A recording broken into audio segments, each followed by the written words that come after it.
YouTube app open করলেন, তারপর plus আইকনে ক্লিক করলেন, তারপর ভিডিওটা সিলেক্ট করলেন ও আপলোড করে দিলেন। কিন্তু কিন্তু কিন্তু এটা কি সঠিক প্রসেস? না ভাই, এটা সঠিক প্রসেস না।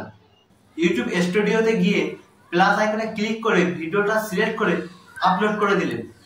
কিন্তু আমি যদি বলি এই ইউটিউব স্টুডিও ও ইউটিউব অ্যাপ ভিডিও আপলোড করার জন্য ব্যবহার করবেন না, তাহলে কি আপনি বাদ দেবেন? কখনোই না, কারণ এটা তো সবাই করে।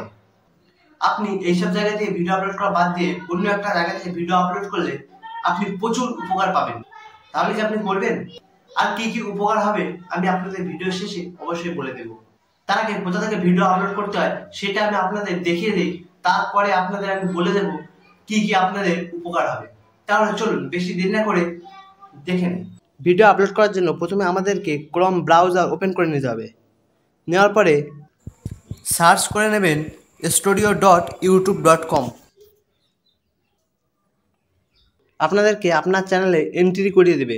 না দিলে আপনারা ডান দিকে ক্রিয়েটার পাশে দেখবে আপনার লোগো আছে, লোগোয় ক্লিক করে দেবেন, সুইচ অ্যাকাউন্ট ক্লিক করে দেবেন। আপনার চ্যানেলটা আপনি সিলেক্ট করে নিতে পারেন। নেওয়ার পর আপনারা এখানে দেখতে পাচ্ছেন ক্রিয়েট অপশানে ক্লিক করার পরে আপলোড ভিডিও অপশানে ক্লিক করে দেবেন, সিলেক্ট ফাইল অপশানে ক্লিক করে দেবেন, দেওয়ার পরে অ্যালাউ করে দেবেন, গ্যালারি অপশানে চলে যাবেন। বাঁ দিকে দেখবে 3 লাইন আছে, 3 লাইনে ক্লিক করে দেবেন, ভিডিও অপশানে ক্লিক করে দেবেন। আপনারা যেসব অ্যাপ দিয়ে ভিডিও বানিয়েছিলেন সেই সব অ্যাপ আপনাদের সামনে তুলে ধরবে, বা আপনারা যে অ্যাপ দিয়ে ভিডিও বানিয়েছিলেন সেই অ্যাপটা সিলেক্ট করে নেবেন। নেওয়ার পর আপনারা ভিডিও সিলেক্ট করে নেবেন। দেখেন ভিডিওটা আপলোড হচ্ছে, ভিডিওটা আপলোড হয়ে গিয়েছে। ভিডিওর টাইটেল আপনারা দিয়ে দেবেন।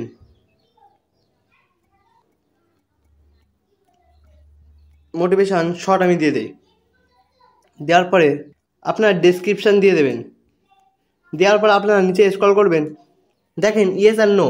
যদি বাচ্চাদের ভিডিও হয় তাহলে ইয়েস করে দেবেন, আর যদি বাচ্চাদের ভিডিও না হয় তাহলে নো করে দেবেন। আমি বলেছিলাম যে কিছু নতুন ফিচার আছে, দেখেন 8টা ফিচার বেশি চলে এসছে। দেখেন এজ রেডিকশন অ্যাডভান্স ক্লিক করে দেবেন। ক্লিক করে দেওয়ার পরে 18 বছরের নিচে হলে তাহলে ইয়েস করে দেবেন, 18 বছর উপরে হলে তাহলে নো করে দেবেন।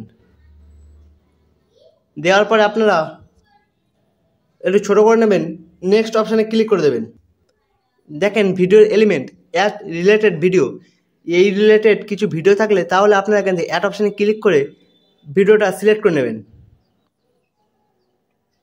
নেওয়ার পরে ক্লিক করে দেবেন অ্যাড সাবটাইটেল। আপনারা এখান থেকে অ্যাড অপশানে ক্লিক করে আপনারা এখান থেকে সাবটাইটেলও দিতে পারেন, এই ভিডিও সাবটাইটেল। তারপর আমরা ক্লিক করে দিলাম। দেওয়ার পর আপনারা আবার নেক্সট অপশানে ক্লিক করে দেবেন। দেখেন ভিডিও আপলোড করার সময় এইচডি কোয়ালিটি দেখাচ্ছে, এটা এইচডি কোয়ালিটি কি না। তারপর আপনারা এখান থেকে সেভ অপশানে ক্লিক করে দিলে আপনারা আনলিস্টেডে সেভ হয়ে যাবে, বা আপনারা এখান থেকে ডাইরেক্ট পাবলিশও করে দিতে পারেন। তাহলে আজকের ভিডিওটা এই পর্যন্ত। ভিডিওটা ভালো লাগলে অবশ্যই একটা লাইক করে দেবেন। কোনো রকম ডাউট বা কনফিউজ থাকলে অবশ্যই কমেন্টে জানাবেন।